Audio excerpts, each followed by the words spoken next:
Here's a place where all of us can be safe. Our stories of transformation can be safe, and all the things we want to research are safe here. This is Safe Space with Cheyenne. I'm really excited you're here, and I hope you stick around for a while, because I've got a lot to show you before I leave Earth.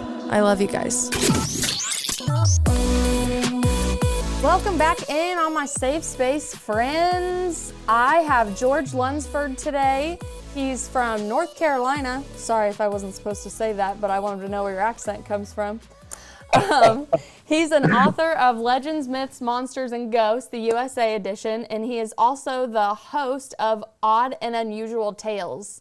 And he sure has some stories here that I can't wait to hear, just based on his biography on his website. But I really appreciate you coming on the show to share all of your fun findings of the paranormal and such with us. Thank you for having me. I appreciate it. Yes. So, off the record, before we recorded, we said that one of our first paranormal experiences that we had both came from our great-grandmother. So I would love for you to start your story and just tell us all of your travels and tales and what you've encountered. Okay. Well, my first paranormal was in my late teens. I was in a bed asleep, probably around 3 o'clock in the morning or so. I felt something, so I woke up, and my great-grandmother was sitting on the end of my bed. But she looked like translucent. She didn't look normal. But I could smell her perfume. And she was talking to me, and she said she wanted to come by and tell me goodbye and that she loved me. Now, wasn't nervous, wasn't afraid, just like she was really there, So we talked, and she told me, and I told her I loved her, and vanished. So I went back to sleep. Well, the next day after I got up, I found out that she had passed away.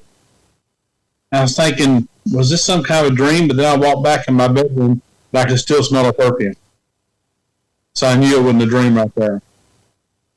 And I haven't had any, I've had a few interesting paranormal things, but nothing scary. Mm-hmm. Now, that's always good. I know some people have scary interactions, and it just pulls them far away from ever wanting to experience anything again. Well, the creepiest one I ever had was at a friend of mine's house. At the time, he lived in this house. It was built in the 1800s. And in the basement, they actually had cages built into the walls. And there was something evil there because you could feel it.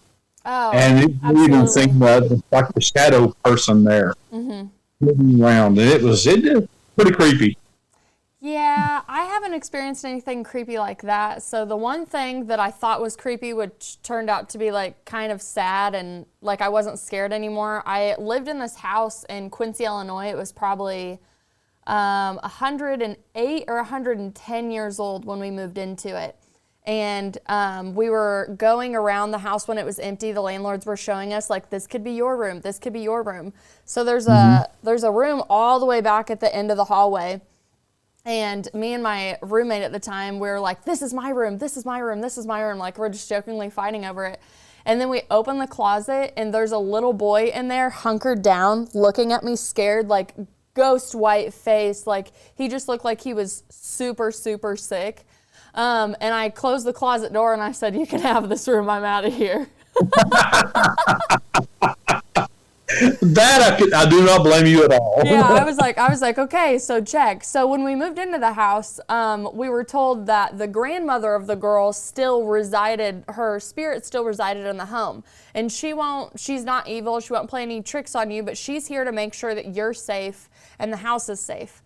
So she's like, I would light candles in the living room and I would walk into the kitchen to come out. She's like, and I would come in and the candles would be blown out. And I knew it was my grandma immediately because my grandma was a stickler about not having candles lit outside of a room that you were in. So even when we were kids growing up in this house, we'd come over, light the candles in the living room, go into the other living room, and grandma would always walk in and be like, what'd I tell you, what'd I tell you? So like they always knew that the things that were going on were because she would do the same things when she was alive in their childhood. So I was like, that's cool. I was like, okay, that's cool. Like, I've lived in haunted places before. I went to a haunted nail school down on, I think, Main Street in Quincy as well, which actually that was a scary experience, but we'll get into that later. So I was like, I can deal with grandma. Like, I freaking love grandmas, right? This is going to be great.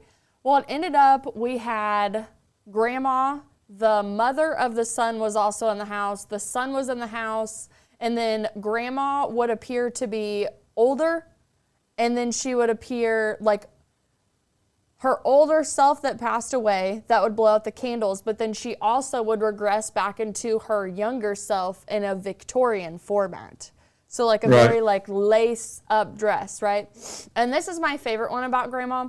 So I had a boyfriend that would come stay at the house. And I don't know if it was the times where you don't have unwed people stay at your house or what, but I woke up at like 5 a.m. to my boyfriend just like shaking in cold sweats next to me. Again, I know my house is haunted. I've seen ghosts forever. So I'm just kind of like, you're here. If you're evil, like go away. If you're nice, you can stay. Just don't mess with me, right? And he's laying there and he's like, is your house haunted? Like, do you have ghosts in here? And I was like, yeah, I told you, like, the grandma that lived in this house still lives here. You know, we honor that. And he was like, she came up to the side of my bed and grabbed my foot and said, get out of here. And he's like, I haven't been able to sleep. And he's like, I'm never staying here again. And it took me, like, I think would only come to the house in like the daylight, but he never stayed at my house again after that. And I like, after the relationship ended, I was like, thanks, Grandma. Thanks for that. Like, he'll know not to mess with us next time. But yeah, other than that, do you know anything about like ghosts being on like time loops? Like where they redo the same stuff over and over? I could skip a record, yeah. Yeah, so... We have one here called the Pink Lady at the Grove Park Inn. Oh, okay. She repeats the same thing over and over again.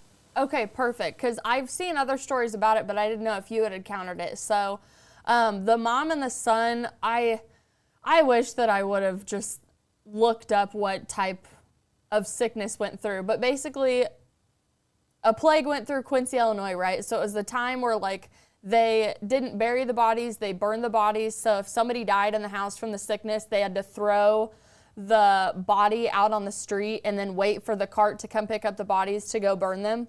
So sounds like consumption or Black Plague. Yeah, something like that, but I can't really think of like the time, so I don't want to like misquote it. So I'm like, this is what they did, because there was a sickness where they buried him and then realized that, you know, it killed everybody again because it went in through like the drinking water and all of that. So then they're like, we'll just burn him this time. So it was the burning sickness.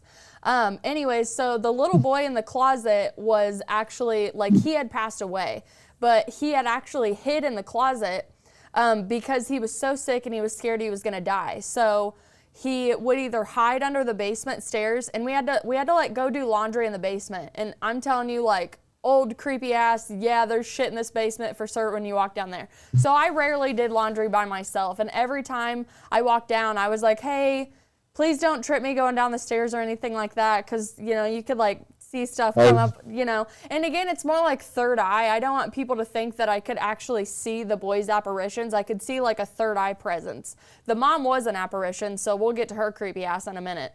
God bless her soul, right? So the boy would get sick and he would hide under the basement stairs, and then he would run back from the basement stairs all the way to the bedroom that I told you about, and he would hide in the closet. And I'm pretty sure that's where he died, but I'm not 100% positive. But that's why when we opened the door, he was standing there shaking, because like he was hiding, he didn't want to die, and he knew if he died that he would be left out. So she had to take her son's body and put it on the curb. And then she walked back and forth in the kitchen over and over, and she would open the blinds to see if his body was taken. Because it would take them, like, I don't know, up to a week to grab the body, right? So, I'm like a couch surfer queen. Even though I had a sweet king-size bed upstairs in my house, I would just always fall asleep on the couch. And at the same time every night, the shadow from the kitchen would wake me up. She didn't walk into the living room, because this is an older house, so it's kitchen, dining room, living room, but it's like big, you know what I'm talking about, like beautiful Victorian closed doors. And I would see the shadow, and you would feel her presence, and I was like, I really hope she doesn't come and peer over me. So if I didn't wake up, she would come in the living room and she would peer over me. And I would wake up and she would disappear and go back into the kitchen. But for the most part, she was on a time loop in the kitchen where she would walk from where I assumed she was making tea and then just consistently walking over to the window and opening the blinds and seeing if her son's body had been taken away. So my friend was in the kitchen one night making food and she screamed and ran into the living room and she goes, "Who's the woman in the black dress? And why the hell didn't you tell me this place is haunted?" And I was like, "Oh, I'm sorry, that's the mom of the little boy." I was like, "She's stuck on a time loop. And like, I don't really know what to do about it, but just honor the fact that she wants to live in the house." So we would close the blinds and we would come home and the blinds would be open. Like, she always like touched the blinds to open them to see if she could go see her son's body. But she would walk to the window and then her son would run behind her up the stairs. I'm the only one in the house that either one believed it and two saw it, because I think the other guys were just like, whatever, like they believed in grandma and they might have seen other stuff, but I was like, I'm on board with this. Like, I respect you guys. I will not try to sage you away or anything like that, but I respect your story. And that's probably like some of the biggest activity that I actually had to live in, because grandma would walk up and down the hallway and there was a creaky board right where my headboard was. So every night at the same time, if it wasn't the mom downstairs, it was grandma walking up and down the hallway.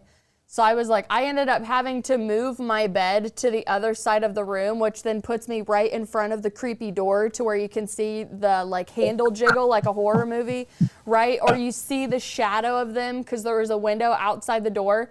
So her apparition would walk by and the shadow would go by, and I know both my roommates are in bed and I'm like, it's okay, you live in a haunted house, this is totally fine. Like, it's totally cool. Like, Quincy is like a very, very haunted town anyways. I know that because when I was a kid, I used to read books on all of the hauntings in just the tri-state area. And there were so many in Quincy that I was just experienced with. Like, I knew what parts of town I could go to. Being clairvoyant really helped me out, but not knowing I was clairvoyant worked against me at the time because I was just like, this shit's creepy. But, yeah, those are probably like the creepiest ones, I would say. Well, like nice creepy. I had like a weird creepy thing, and I'll just interject that in later down the road if you bring up some like bad spirit, because I think you'll really enjoy that one too, but that one still creeps me out, and I usually have to like light my sage when I talk about it because it's like one of the darkest things that I've ever experienced. But it also like reaffirmed again that that was real, that actually happened. You can see this stuff. Yep. Yeah, so grandma... Later on, you got a sickness and you're in the hospital. Was that the next time that you had some, like a near-death, out-of-body experience? Well, that happened, but my high school was haunted because it was built on a graveyard that they hadn't finished moving. I just watched a Scooby-Doo episode yesterday with my daughter about this. Well, they paid this company to come in and move the bodies. The graveyard was for the poor people and the indigent people and whoever needed it. It wasn't a fancy graveyard. They didn't keep real good records. So they hired a group to come in. They supposedly moved the bodies. They started building the high school. Well, they got up towards they found bones and stuff like that as they were building it, and they found body parts and all kinds of stuff. But when they started building the music area, they stuck the scoop in there and lifted it up. There was bodies hanging from the scoop, body parts.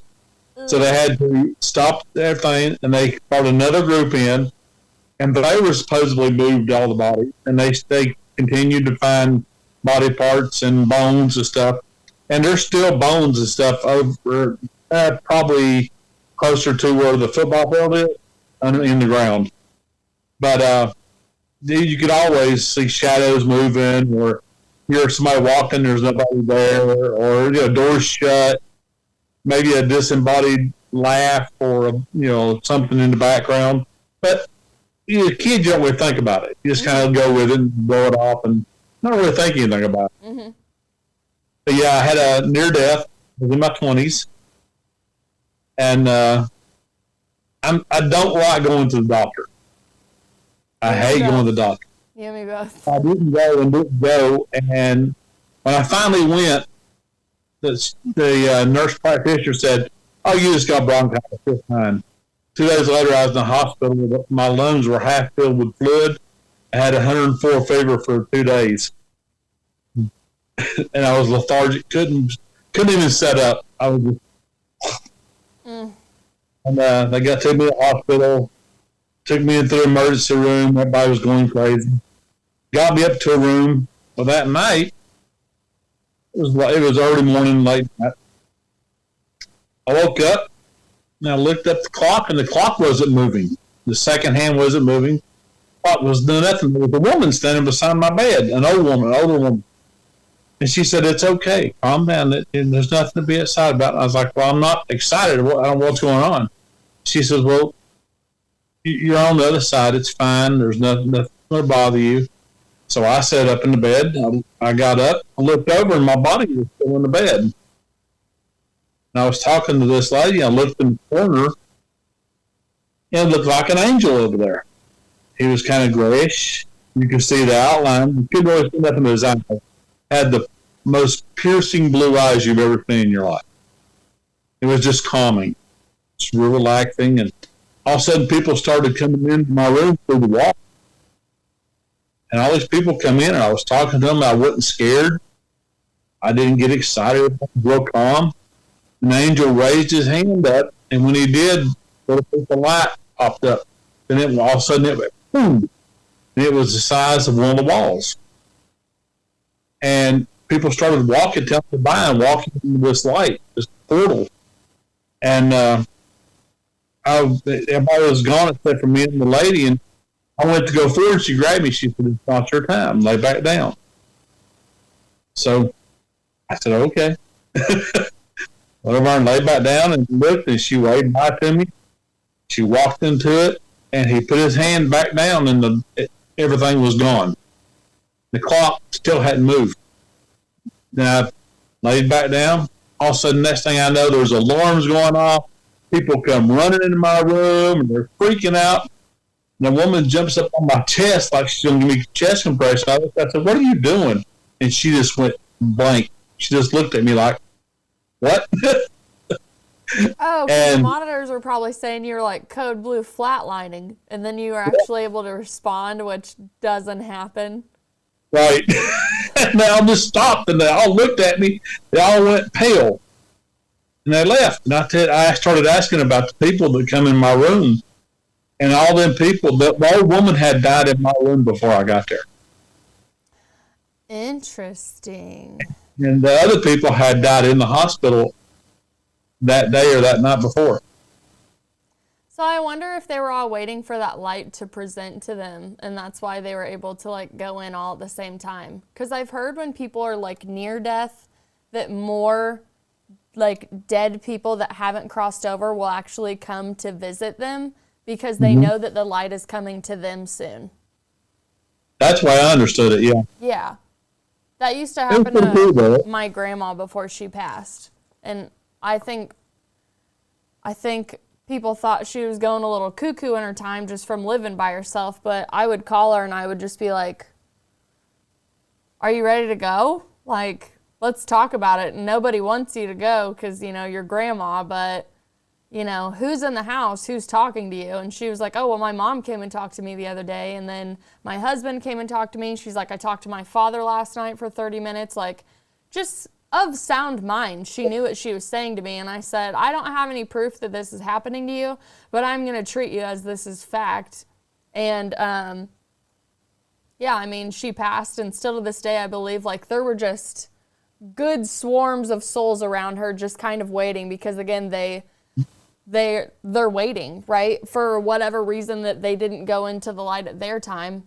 I have a hypnotist friend that has kind of a statistical analysis, and the highest percentage that he said of why people don't go in the light is because they think they're going to go to hell based on what their religious beliefs are. And then when like because he also like finds them and crosses them over, whether they're earthbounds attached to people's auric fields or like places and houses. He's like, you're going to go back to the all. You're going back to unconditional love and what God truly is, and not what the word has been corrupted over time. So when you go into that light, like, it feels good, it feels warm, it feels like home. So, okay, the light's going to present itself and you have to go.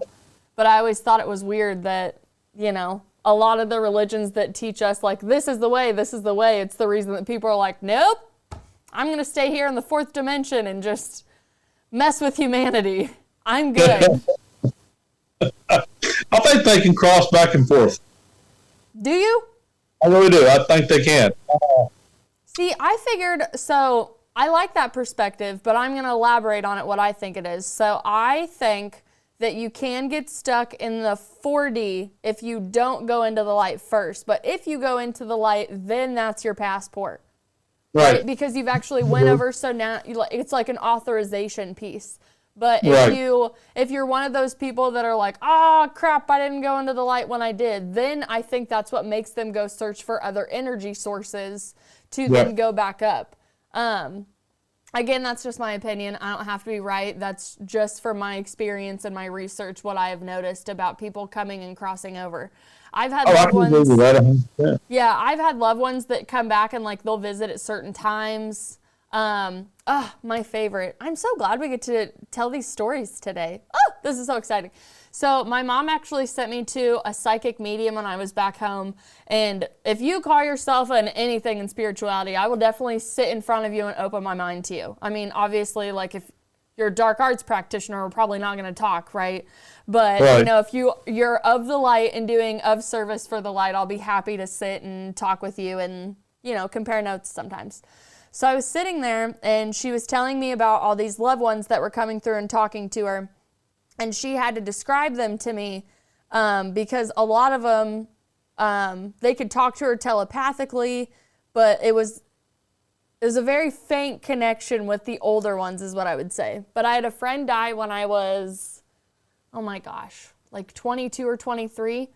And I had always thought that he was with me. Like, we had a quick connection when we were physically incarnated together. And when he left, I didn't really grieve his presence as much as I should have, but I found out later I had a terrible time with grief, so I just shoved it down and never did. So I actually grieved his death like 8 years later when I was going through, like, my whole awakening process. And I was sitting at this table, and she said, oh my gosh, I'm so filled with, like, joy and laughter, and I'm so giddy. And, like, in the back of my mind, right, like, my intuition was like, I think Cody's here. I think Cody's going to talk to you. And she goes, okay, I'm going to say a phrase. He just keeps repeating it over and over, and he's just saying, tell her she'll get it, tell her she'll get it. And she goes, I'm just going to say this, and I hope it makes sense to you because it does not make sense to me. And I was like, okay. And she goes, I'm a Bengal tiger. And I was like, oh my God, it's Cody. And it was like some silly story that happened to us way back when we were kids, but you know how, like, some weird phrases just become, like, code words for your friendship? So, like, that was our code word. If we ever, like, got on or off the phone or saw each other, I would, like, run and jump into his arms, and we'd be like, I'm a Bengal. And we'd just start, like, rolling around doing a bunch of funny stuff. So, like, nobody knew that. Like, that was our thing and my little sister's thing at the time. Well, my ex's little sister, but you know how it goes when you get those in-laws. And I was like, well, I mean, Amanda's still alive and she's not anywhere near here. So she's like, he came in to tell you that he actually drives for you a lot. And I was like, what are you talking about? I'm like, I'm a great driver. And she's like, no, what he means to say is, she goes, think about how many, like, near miss accidents you've actually had. She's like, and then, like, immediately, like, a timeline of, like, really close calls, right? Like, coming around a corner too fast and being able to slam on my brakes in time and avert all of the traffic in front of me. Or I remember my engine stalled one time in Kansas City in a car I was driving when I was taking a left when I was pregnant. And I honestly should have been T-boned by this car just based on science alone, right?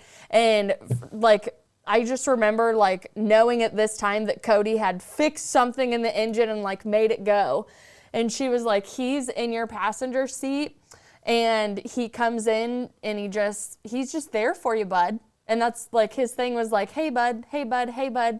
So the fact that she was able to, like, not only pantomime him and, like, express the essence of his soul to me in this reading, but also like literally give me like the secret code to our friendship. I was like, oh, thank you so much, you know, and I'm a believer, like, don't get me wrong, but I'm also a skeptic when I come up and meet like new readers, because you have no idea who's actually out there like pretending to do it and actually doing it. So I do lead with skepticism and all the things that I go out and research and do. I don't just come in and I'm like, oh yeah, I believe you immediately. I'm like, I have a vetting process for my own boundaries and discernment and intuition process, and I will be seeing you again, ma'am. Okay. Which I had a lot of really, really good experiences. I love going and talking and having people who are crossed over come back for me. I know that I could call them in and talk to them. I love the experience of being with mediums and having that talk and learning like who's even standing behind them and guiding them, because it's really good practice for me too. That's why I work at holistic fairs now. I just think it's like the perfect training ground to harness the energy of collective consciousness for your gifts and then practice to go out and like help. I still get kind of creepy when dead people show up at my house uninvited, which it is kind of like the shadow people that don't know where the hell they are. And now my daughter's 3, so she's really coming into like her third eye stuff. So she'll be like, Mommy, and I'm like, tell them you see them, you love them, and go away. I was like, I'll let you know if your aunt comes back to visit or your grandparents. I was like, but honey, sometimes shadow people just show up. They're freaking everywhere. I was like, the people that act like they're not there, cheers to you, friends. Cheers to you, but they're all around.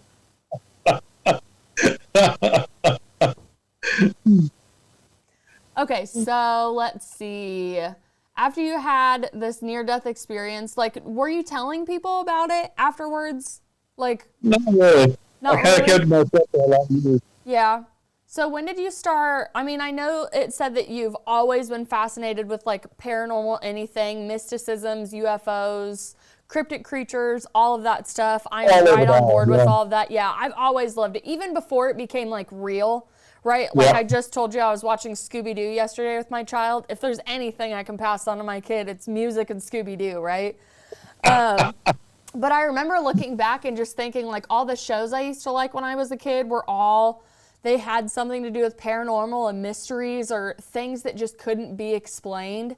I mean, even something as simple as Unsolved Mysteries. If you get the 11 a.m. show, it's missing people and murders. If you get the 11 p.m. show, you are tucked under your comforter going, why the hell am I watching this at night? But a lot of great ghost stories on that too. And I've always been fascinated. I've always been called to it and like read books about it, all of that stuff. So I know that you've still had the same thing, but then incorporating your experiences into it, when did this become like a passion to travel and learn more and keep experiencing stuff? Because I know we have like a Bermuda Triangle story and some UFO stories to get into, but I'm trying to like build a timeline in my head of when you're like, I've made the decision that I'm doing this, and this is, you know, what I'm going to expand on in my reality. Well, I don't do that. I just take life as it comes. Yeah. I don't really play anything. Like when I started writing. Well, when I started acting, I just said, I'm going to start acting. And I did. I went out and found an independent guy that was making movies and making films, and I went to work for him as an actor. I acted in about 20 or 30 shorts. Then I did all kinds of commercials, and I did feature films, and I did all kinds of crap. Then I said, okay, I'm going to be a writer now. So I started writing. I love that. I'm just, whatever hits my fancy at the time is what I'm going to do.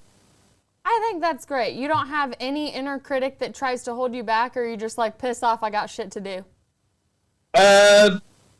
Yes and no. Mm-hmm. See, I grew up, my uncle he's a big sci-fi guy, and he's a big science fantasy. He has an entire room of just books. I would go in there, sit down, and read. I've read R.E. Howard and C.S. Lewis and J.R.R. Tolkien, and all this stuff I read all the time. Edgar Rice Burroughs is one of my favorites. And we watched all kinds of sci-fi movies and science fantasy, and that's been stuck in my head all my life.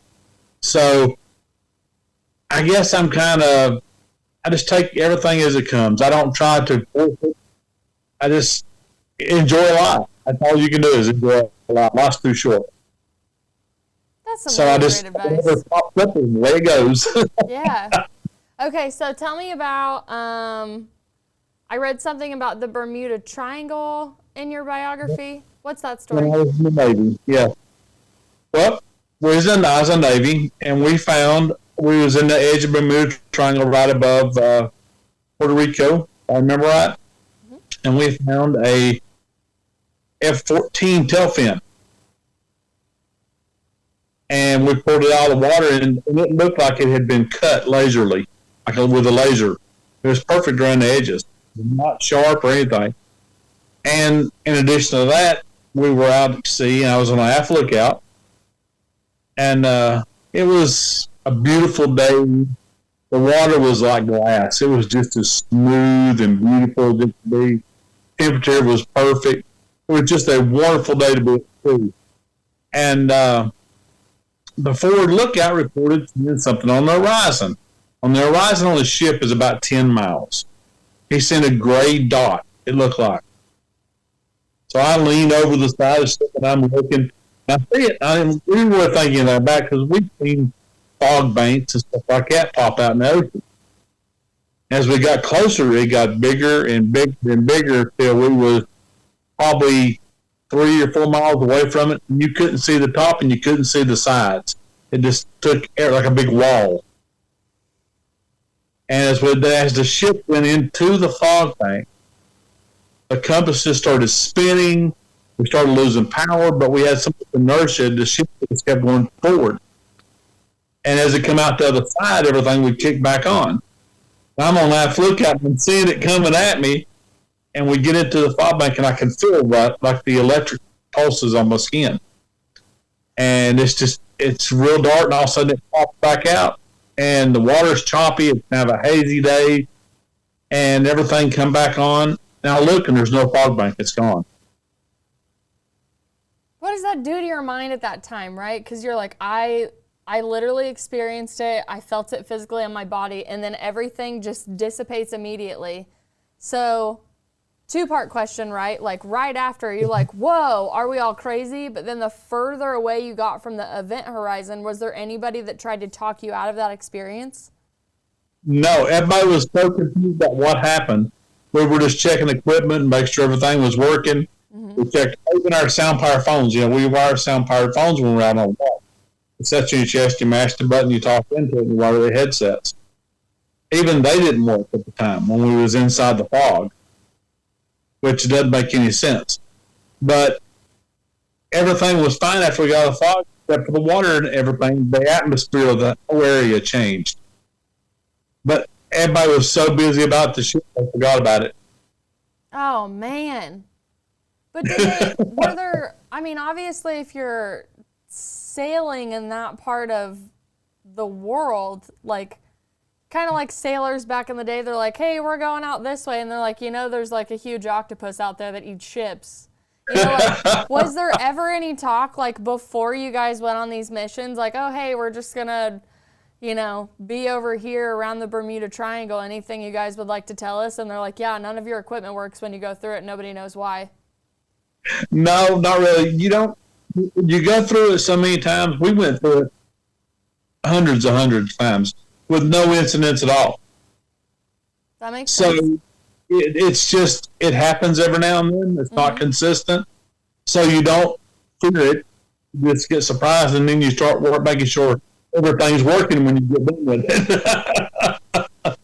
Yeah, I used to be obsessed with hearing stories about the Bermuda Triangle when I was a kid. I think, honestly, I probably heard about it the first time through Unsolved Mysteries, which was like a pilot driving through the clouds. All of this stuff starts going crazy. But then over time, because I was an avid watcher. I had a schedule. If I was out of school, I was watching Unsolved Mysteries at 11 a.m. every day on Lifetime, right? And I probably was making some type of soup, because it's, takes 2 minutes to make, so you can sit down and eat your food with it. But I just remember building kind of folders in my mind subconsciously. And I was like, there's a lot of Bermuda Triangle stories out here. And this wasn't at the very advanced internet stage where you would go to Google. I think it was Ask Jeeves at the time, and even then you didn't go ask him anything because like it just wasn't there. Like I still was very book oriented when I grew up, so I'm like, I'll find a book and I'll go research it. I'll find a book and I'll go research it. So I spent a lot of my time in the library in any of those sections that I could find with that type of information. But even then, like I don't know how the librarians felt about like a 5th or 6th grader coming up and being like, do you have any books on hauntings, Bermuda Triangle, ghosts, paranormal? It was a very Catholic community I grew up in. And I mean, I know that there's like Baptist, Methodist and everything else, but I mean, clearly very Catholic where I grew up. So not a popular topic even at the public library, right? Like the section's probably like this big. Yeah.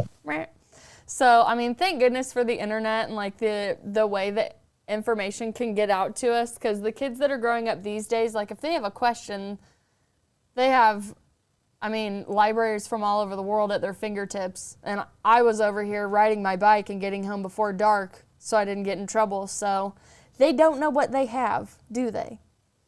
I agree with you 100%. Yes. And I mean, I guess everybody has that in their time if you look back at from like a previous generation. Like, I know my grandpa would always be like, do you know what we had to do to get food back in the day? Do you know how far we had to walk? Da-da-da. Like, you know, with the advancements of everybody, we all kind of look spoiled the more we come up. So I feel like I'm aging myself a little bit, picking on the younger generations about the research, but I am a little jealous. Well, you're a lot younger than I am, so I'm not going to say anything. Oh, age is just a number. We're all just souls and vessels. Am I right? I remember the moon land. Okay, well then this is really gonna piss you off. So I was at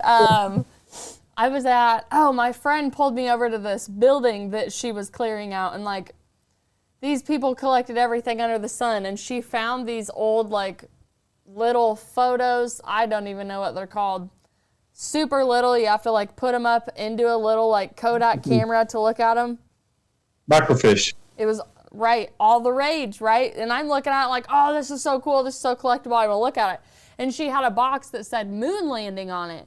And I was like, son of a bitch, we got a piece of history here, folks. So I take that shit home to look at it, and the woman had taken pictures of the moon landing on her TV.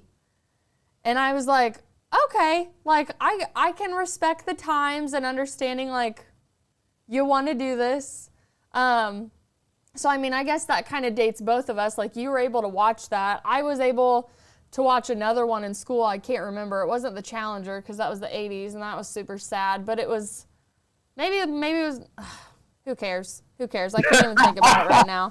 I just remember they strolled the TV and the VCR, you know, all, like, bungee corded, like, and they're like, we're going to watch NASA shoot something up in the sky, and it's a big freaking deal. Woo, go America. But literally it escapes me like what mission it actually was. So I'll move on from that. Okay, so Bermuda. The shuttle missions from the ocean. Do what? I watched the shuttle mission take off. We set off the coast of Florida and watched it. Oh, I bet that would be so pretty. That and seeing a volcano from a distance, I think, would just be life-changing. And maybe the Aurora Borealis, but that's totally on the list to go and like stay in an igloo and watch that as well. I have a lot of things I got to do before I finish this incarnation. That's what I think. And I feel like you did too, because you have some like super cool stories, especially the Bermuda Triangle one, which again, I really did feel like I was watching an episode where I'm like, what is going on? By the way, I think you'll really enjoy this, and this could be updated by now, but there is supposedly a stopping point with science of how eels actually reproduce. And science actually believes that eels migrate to a portal in the Bermuda Triangle and go to another dimension and have babies, or the babies come out of this portal. I haven't never heard that, but okay. Google it and tell me how far you get with it. Because I did a little bit, and then obviously I stopped because I was like, oh, this is dimensions, portals, and the Bermuda Triangle. Okay, I'm here for it, but like, let me give myself some integration time. And then like, I don't know if I can even like pull up the paper that does it, but it was some scientist talking about dimensions, and he was like, if you don't want to believe in dimensions, he's like, how How are you going to believe that science right now doesn't even know how eels make other eels? He's like, I literally read a paper where it said they go through a portal in the Bermuda Triangle, and that's where they come out of, because they were trying to prove what species on Earth are actually not from Earth or from other dimensions that have crossed into our dimension. So they were talking eels, I want to say barracudas, praying mantises, dragonflies. Like they're like, all of these things aren't actually from Earth. They're from other portals and they got here. And that even feeds into someone's research about like Bigfoot. That they're like, Bigfoot's elemental, and people, and this is just like one person's research, so I'm not saying this is fact. I just love bringing up all different types. But they're saying Bigfoot is seen in so many different places, and like he's there, then he's not, and he's there, then he's not. One, because he's a telepathic, teleportic creature, but also he's interdimensional. So if he's on a mountaintop at one time and then he's not off a mountaintop the next time, to us humans, like we're like, where'd the tracks go? Where did he go? They just disappear all the time. And they're like, he can portal jump. Like he's an interdimensional being. And if those two, like if they overlap with the Earth, so to speak, they can jump in and jump out whenever they want, which again explains why they've been seen everywhere, but there's no like caves, migration, like all that stuff, you know? And I have friends that have actually like had encounters with even like white Sasquatch, because they are like experiencers, I guess you can call them. Okay. And I've just decided to believe everybody's stories, because it's just more fun that way. You learn more, you're open-minded, it connects you more to your intuition, the divine, in my opinion. So my friend had an experience at a UFO convention with a white Sasquatch, communicating with him. And there was a guy who was presenting all of his research on Sasquatch. And he was like, hey, I'm having all these weird experiences out at this like cabin I'm staying at while, you know, I present my stuff. And he's like, you're kidding. He's like, I've been trying to get him to communicate with me every year I come out here. He's like, and he will not communicate with me. And my friend was like, well, apparently you're trying too hard, because this dude won't leave me alone out where I'm staying. So I just thought that was cool. Again, the eels, the interdimensional stuff, and us having no freaking clue what's actually going on, which is my favorite part about talking about all this stuff. Nobody does. Nobody. They know what's going on, but nobody knows what's going on. No, but I think it's cool to kind of like consolidate all the experiences we do have. Like, we're 2 of 8 billion perspectives. So for us to not include what we've experienced in our reality, I think it would be a disservice to humanity. Because I always think, especially with like the huge awakening in human consciousness is what you're seeing all over the world right now, and it will continue to happen. Like, I feel like a lot of the generations that have come in before us and ahead of us, well, like the babies and such, like we're like really on a frontier of something that's never been experienced in the universe at all. So I just think it's great that all of us are out here and we're like, this is what I experienced in my human experience. Here you go. Like, take it as it is. You don't have to believe it, but you should kind of open your mind, because there's a lot more going on than what we were told when we were growing up. Oh, yeah. Yeah. I agree with you. Yeah. I don't think we know a quarter of our real history. Oh, absolutely not. And you know that just because every time they find a new site that, you know, carbon dates the previous site, like some government entity goes in and they're like, shut it down. It can't be real. It doesn't fit the narrative. But I mean, luckily the news gets out sometimes, but yeah, there's no way. It's been rewritten, it's been corrupted, it's been perverted, all that crazy stuff, which is why I think, along with the flowering of human consciousness, there is a huge influx of interdimensional beings, alien sightings, extraterrestrial anything, spirit guides, God, Jesus, whatever you want to call it, deities. The uprising of deity worship is back again, witchcraft, all of that. It's all coming out because I think everything is just so tired of being suppressed. It's just, here we are, you know. Could be true. I mean, it makes sense. I mean, it makes sense to me, but I'm always observing and not attaching and evolving my research over and over and over. So even my favorite part about having the show, it's kind of like a diary for myself in a way, because if I wanted to go back and be like, well, what was I talking about in, 2021, season 1, season 2, I can go on and I'll be like, oh, I remember the research that made me think that, but now... I continue to open my mind and expand more. And I have times where I really need a lot of integration time in prayer, right? I'm like, all right, I found something that gave me some weird cognitive dissonance. Jesus, Yeshua, I don't even know what I want. I don't even know what I'm supposed to call you anymore after I found out the old text, right? So I'm just like, I'm going to take some time on this and, just really sit with myself, and I'll write about it and I'll journal it and I'll timestamp it and I love the evolution that can go with the growing process if you allow yourself to do it. Again, I'm not interested in interviewing like any mean people that want to like eradicate humanity. Like, that's not my thing.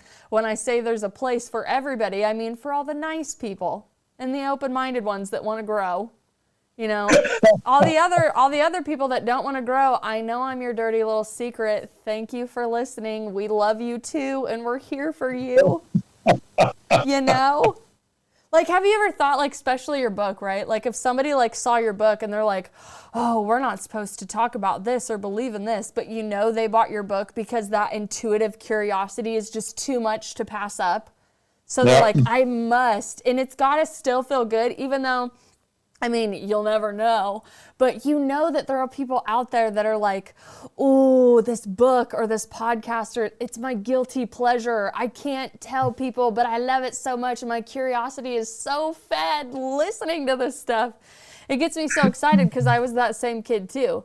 And now that I get to like meet people like you and put out content like that, it's even better because I'm just like, expand, grow, my friends. That's what we're here for. Have fun. See an alien, go on an ayahuasca trip, drink the tea, the proper tea, not the Kool-Aid that weird guy poisoned. Like, none of that. None of that. Okay, so I'm trying to think of some other stories. So is the Bermuda Triangle the same story as the UFO in the middle of the ocean? Like, those are conjoined? Okay, so those are two different stories? Definitely. Take it away, George. Take it away. We were out in literally the middle of the Atlantic Ocean.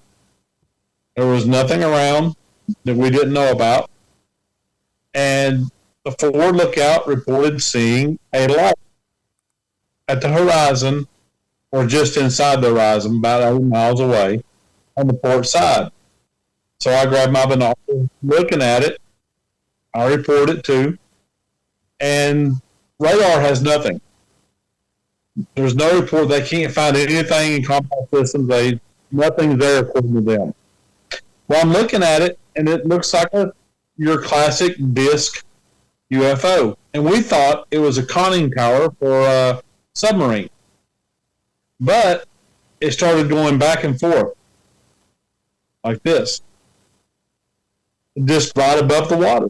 You could see the water moving with it, but there was nothing coming out. There was nothing connecting the object to the water. No sound. And we watched it for about 5 minutes. And all of a sudden, it got really, really bright, and poof, it was gone up in the air. Straight up. We had nothing in our arsenal or any other country involved that can do that.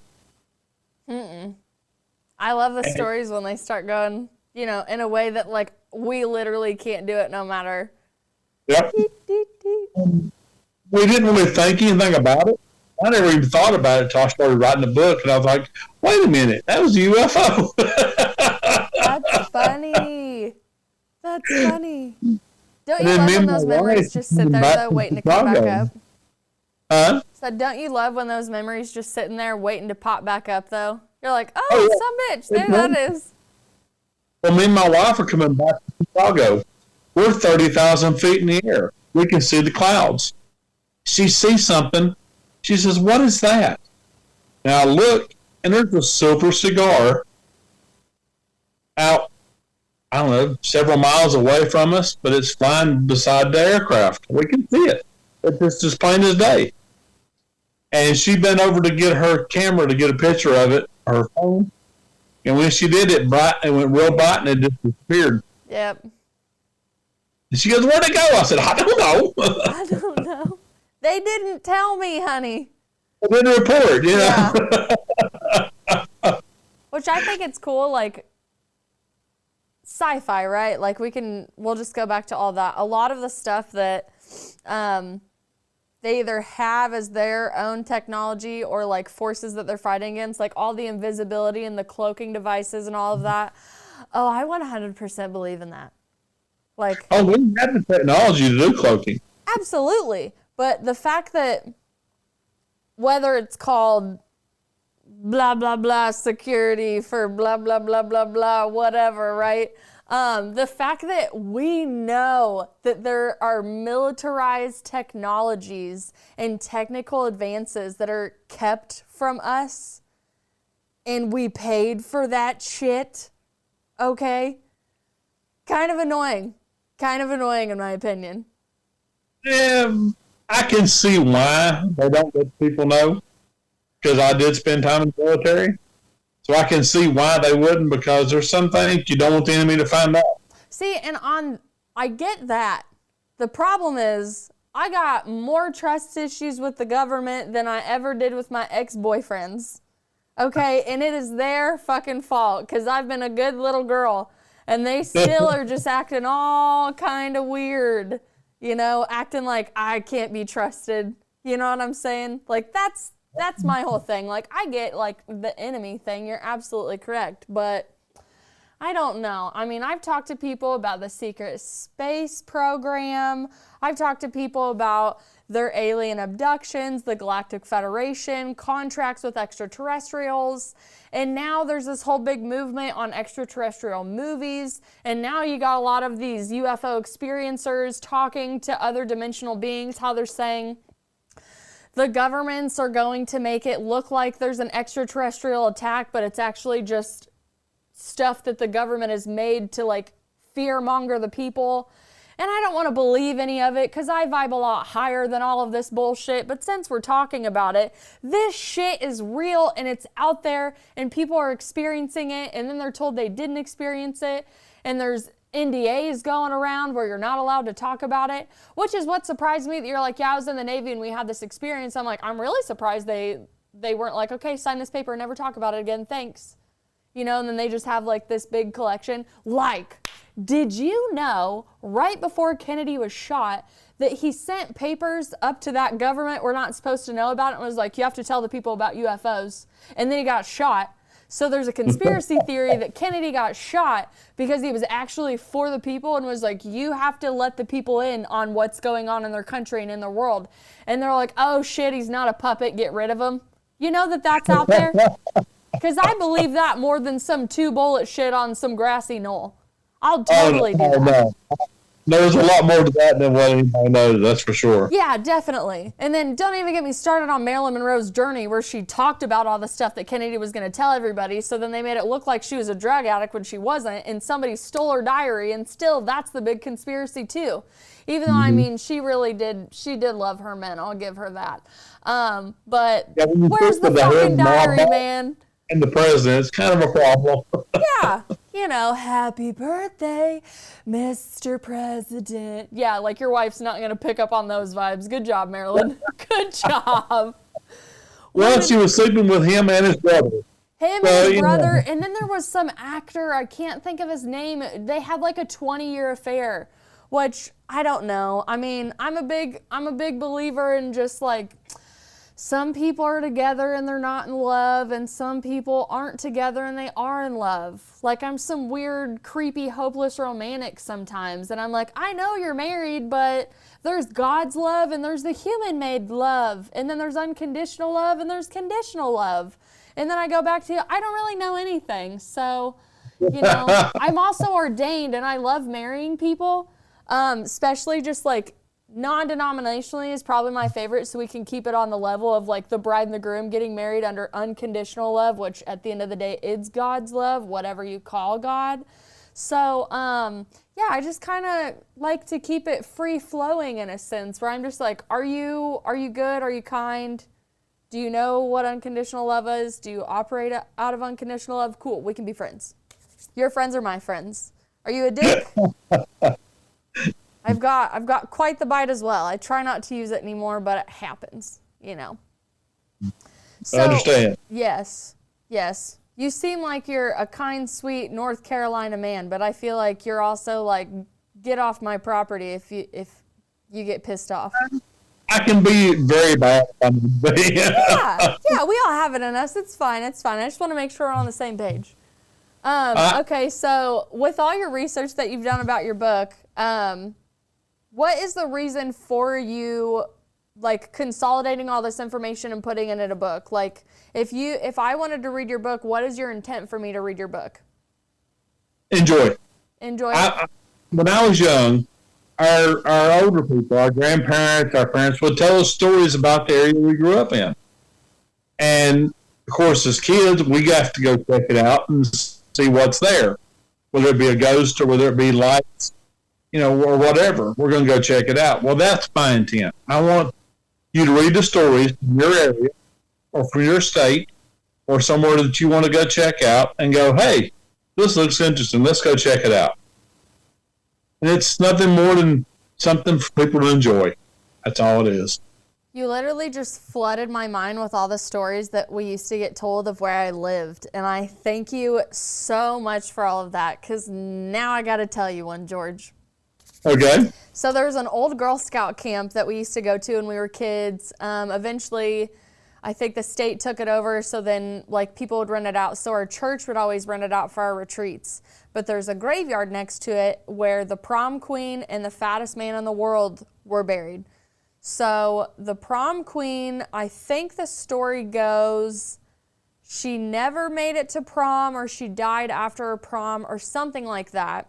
But the road that she died on, people would see this girl walking on the side of the road, not an apparition, a full-on human in a prom dress. And I think she might be bloody, or she wasn't bloody when she got in the car, but then she did turn bloody at the end, which like then made them know that she was a ghost. It's one of those. And it's been told for so many years. That's why I'm telling two different versions, because I've heard two different versions over time. But basically, we stayed at the, it was for the church camp this time. We got told the campfire stories at Girl Scout camp. And then we were old enough to go and explore the cemetery, or at least talk about that we were going to go explore the cemetery. So all of us as the group went to the cemetery, and like we went to the girl's grave. I've always been super big on paying respects to people's graves, but I've also seen dead people and floating orbs in cemeteries since I was a kid. So I was like, yep. I'd just pick up flowers, put them back on the grave, and I would actually sing to the dead. That was where I first started singing, was the cemeteries. So, yeah, so I'm with like this group of like adolescent church kids. So we all just like to pick on each other, and we're like, okay, we're going to go to the cemetery. And then after all the adults go to bed, we're going to grab our sleeping gear, and whoever can stay in the cemetery the longest, without just like freaking out, just basically gets to say they slept in the cemetery with the prom queen. So when it's light out and you make that pact, you're like, I got this. I can do this. It's totally fine. And then we start walking to the cemetery where the fog is moving over the cemetery, right? And you're like all of us walked up there, right? And we're like, yeah, we're not doing this. There's no way. I mean, you could feel it all over your body. I mean, again, it's a cemetery. It's the dead. But there was no way in hell I was staying in that cemetery anyways. And I wish that I would have known back in the day to be like, nobody can follow me, nobody can attach to me at that time, because I definitely think a couple of us took some friends with us when we went. But I still remember, like, man, friends' parents telling that story from the area, grandparents. Mm-hmm. Oh my gosh, there's a couple other ones I was thinking of, where we would go take pictures in cemeteries, and it was the little 35 where you just click, and then send them in and wait for your photos to come back. So we would get our photos back, and we'd like see all of the orbs everywhere, like over the gravestones and colors and shapes. And then we had a lot of like abandoned old schools and old houses where people would claim that they've seen apparitions at the top of the house. So we would go up to it. Again, I'm energetically sensitive to this stuff, so I would be the most scared because I felt it more than my friends. And it would be like, do you want to be the lookout by yourself, or are you coming with us? And I'm like, damn it, I don't want to go in this place. And there was one, I think it was in Barry, Illinois, there was an old schoolhouse. I don't know if it burned down or they finally demolished it, but when we were kids, we were there, and it was all boarded up because kids had like went up and like fallen through the floorboards and stuff trying to go see some weird shit. I made it halfway up that staircase and I said, y'all got to be out of your mind. And I ran out of the schoolhouse and refused to go up there. I was like, nope. Whether they're ghosts or crackheads up here, it ain't for me. I'm so sorry. This is just not how I want to live my life. So you said to this day, you still haven't had like you haven't had, I don't want to be like a demonic encounter, but you haven't had anything that like made the hairs stand up on the back of your head like, oh, this ain't good, something bad is here? Oh, yeah. I went, same guy that had the house with the shadow creature and the cages. Yeah, cages built into the wall. There used to be a tuberculosis hospital. Oh, God, those are the worst. I can't even watch those documentaries anymore. As you got close to it, you could just feel the pressure on your chest. And needless to say, I only went over it was bad. Yeah. All the ghost TV shows about the old mental institutions and all of those. Even there's like a haunted house that like does a whole haunted house in an old mental institution, and like if you make it through, they'll give you, I don't know, like $100 or something and like bragging rights. Not for me, dude. Like, I am so sensitive, and I'm not like, oh, they're gonna attach to me and I'm gonna get possessed or anything. I'm like, I feel bad for these souls that are trapped here. And yeah, you can feel it. Yeah, and you can feel it in your body, and I don't know if I'm a food or an energy source, so they're like, hey, help us. Like, I'm not that good at my gifts yet. I'll get there. But, oh, man, even when I see them on TV, it just makes my heart hurt. I mean, just empathetically, I can't believe you had to go through that. Oh, and don't even get me started on the tunnel systems under those places. Oh, yeah. People that find tunnels and go, let's go explore this tunnel. No. They probably rolled so many dead people out there. So many people got killed. I have to agree. I agree with you on that. Okay. Well, then I want to tell you my creepy story, and we'll wrap it up unless you have anything else. Besides, I want people to know where they can get your book. I know they can get it on Amazon, and I'll link it below. But we'll get there. So my creepy story for you, George. And I also, Okay. I actually like want your opinion on this too. Like maybe what you would have done. Or, oh shit, that's messed up. So I went to nail school when I was younger. Like, nails. Pretty nails, right?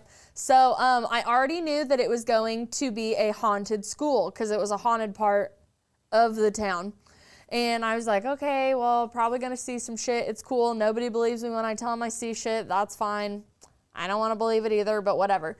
So I go in this building, and I already, like, feel, you know, stuff around, but I don't really have any clue of like what it actually is at the time, right? I'm like super beginner is what I would say.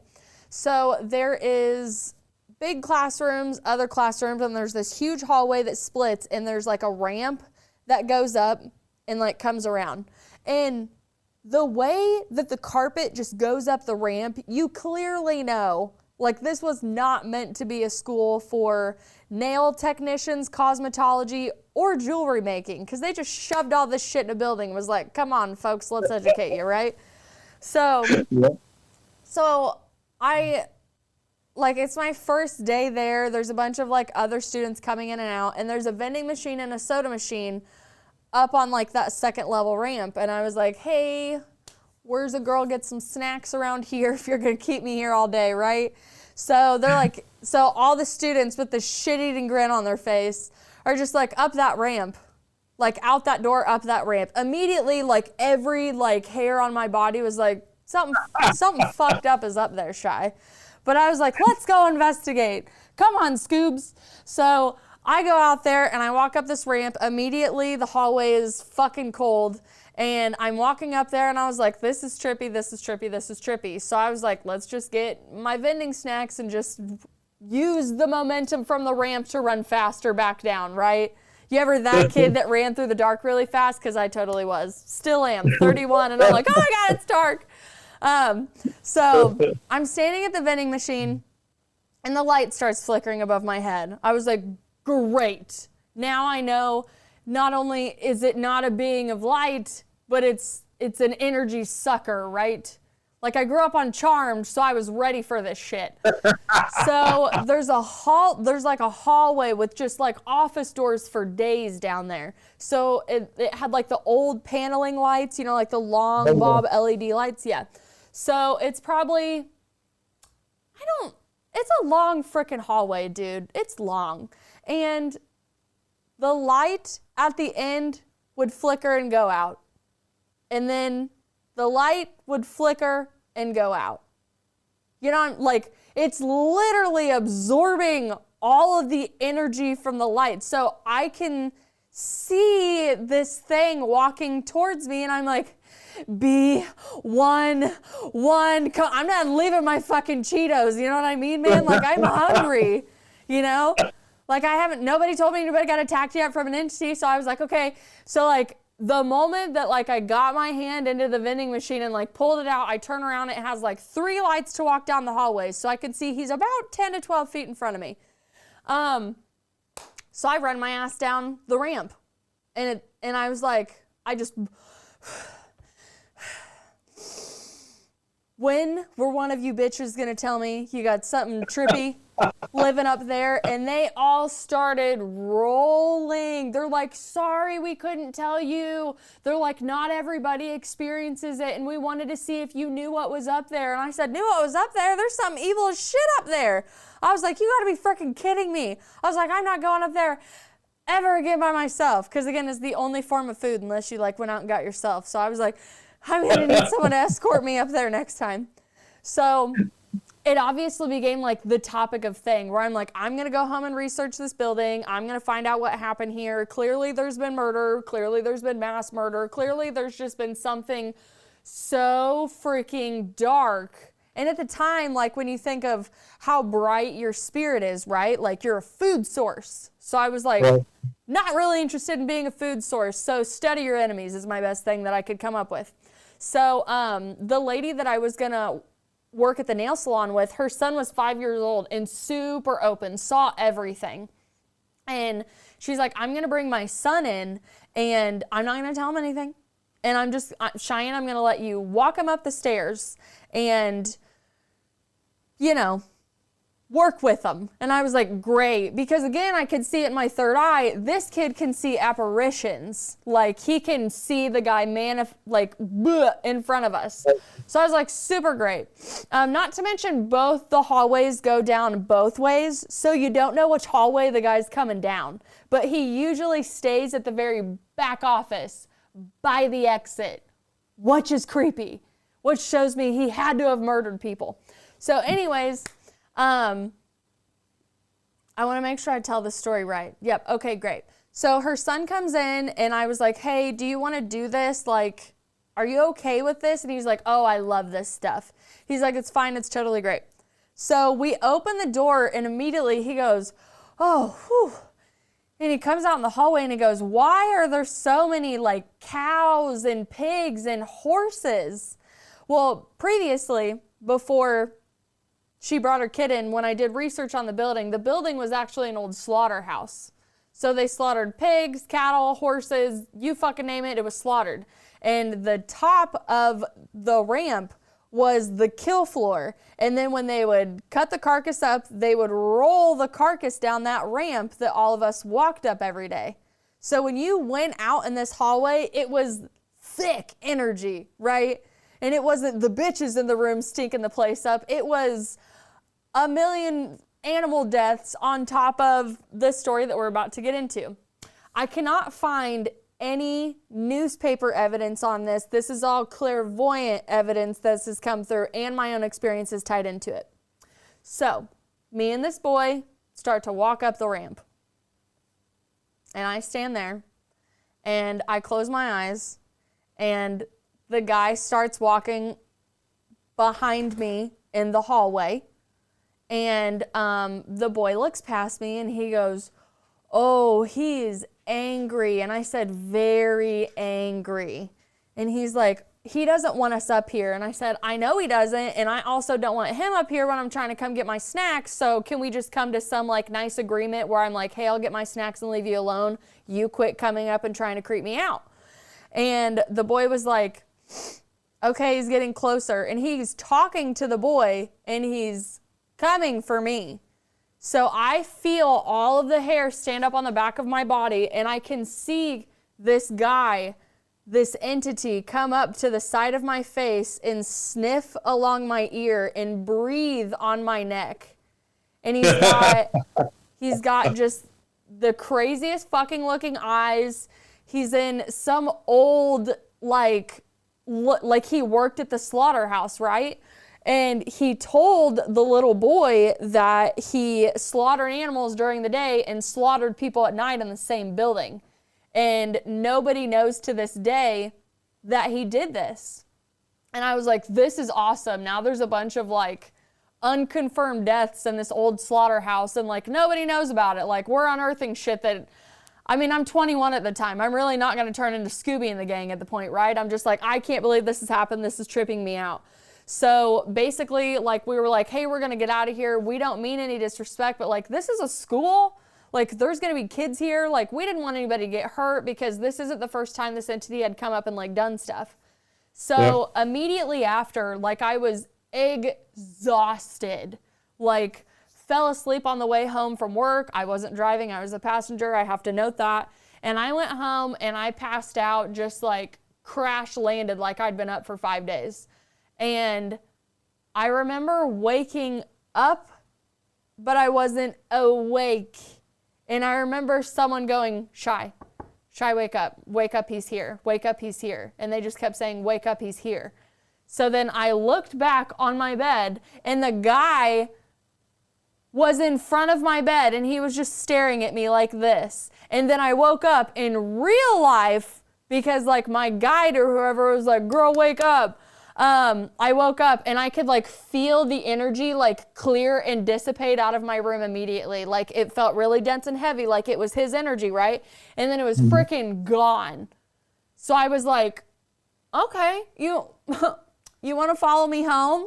You want to freak me out while I'm sleeping? I was like, I'm not fucking done here. I thought I came for a nail degree, but here we are.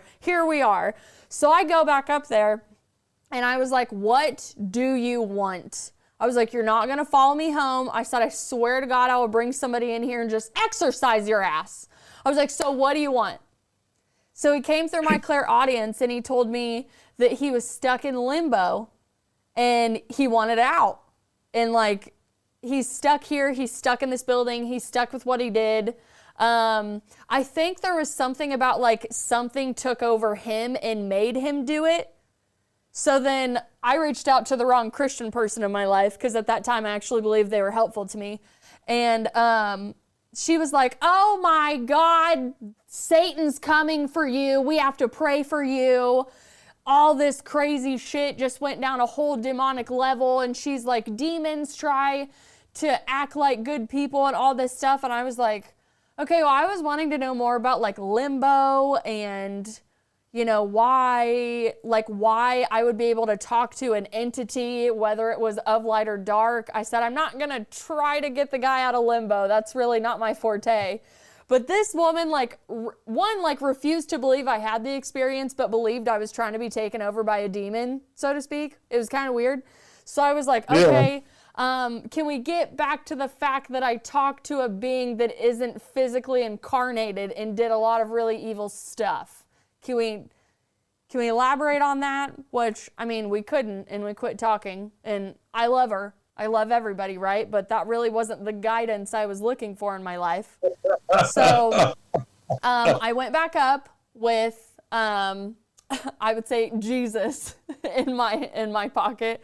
And I said, hey, guy, listen, I'm really glad you came through and like confessed all your stuff to me. I said, so apparently you slaughtered a lot of animals and apparently you slaughtered a lot of people. I said, I have no proof that this happened. I said, but I am going to need you to stay away from me. I do walk in the light of Jesus Christ. I am of God's light. I am of God's love, and I only work for God.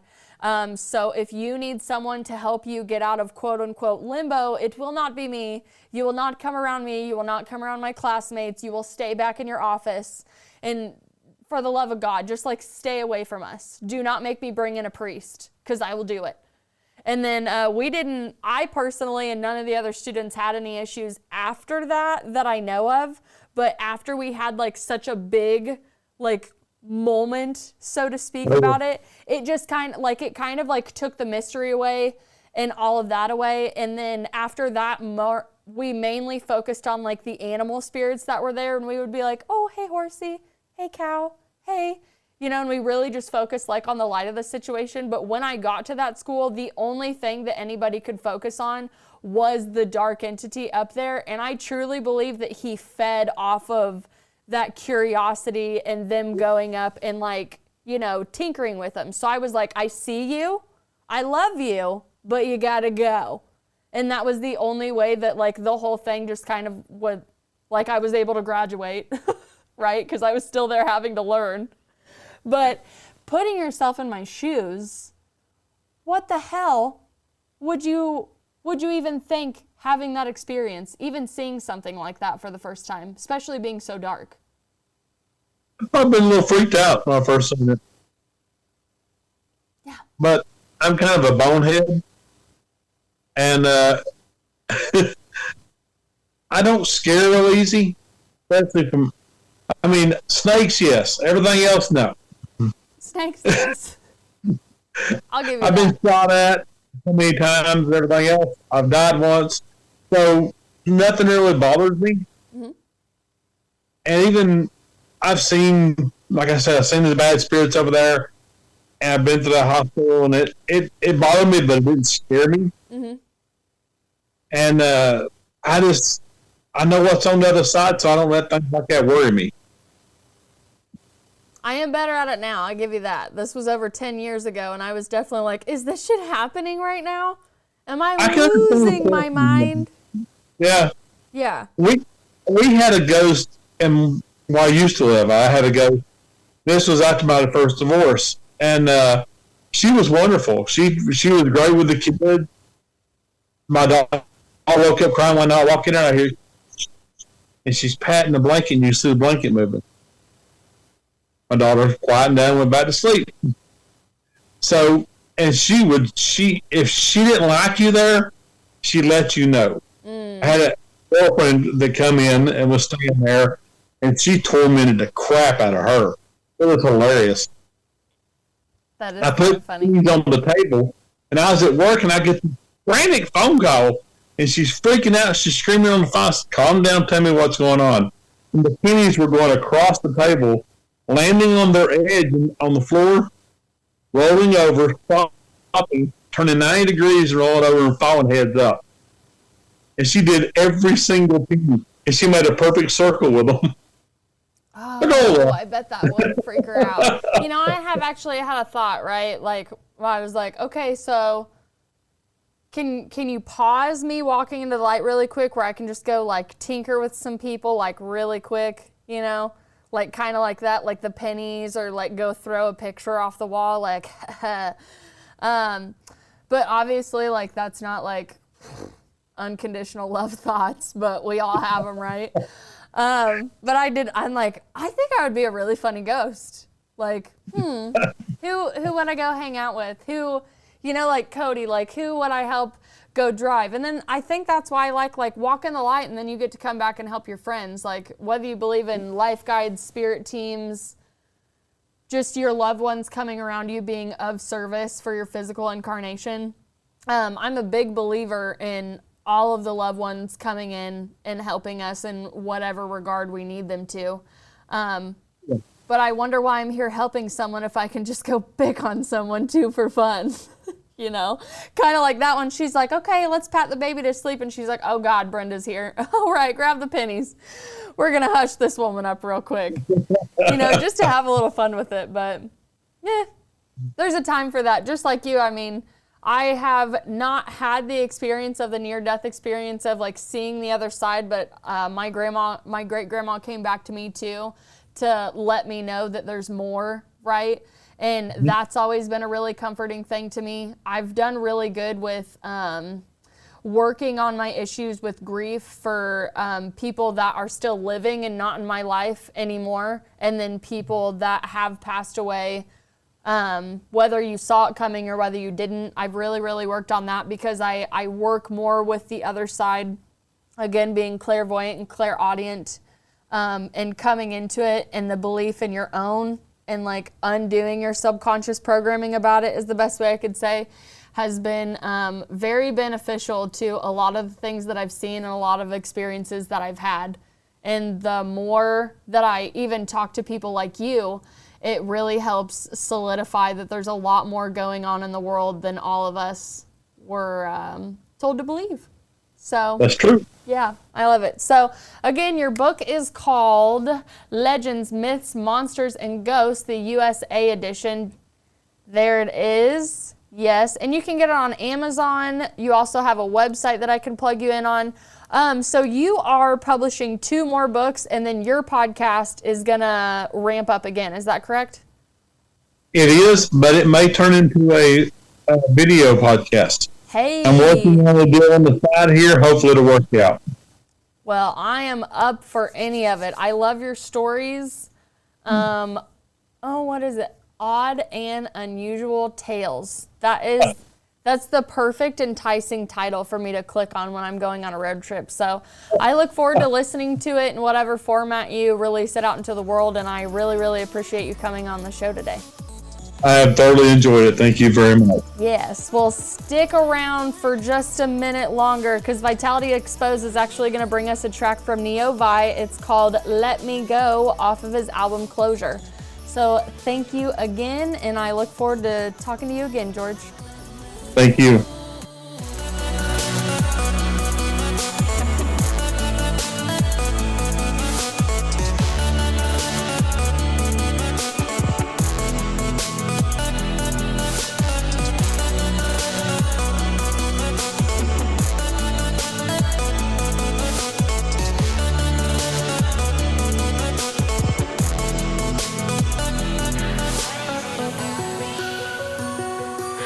This is the Hoosier Media Network, your home for podcasting.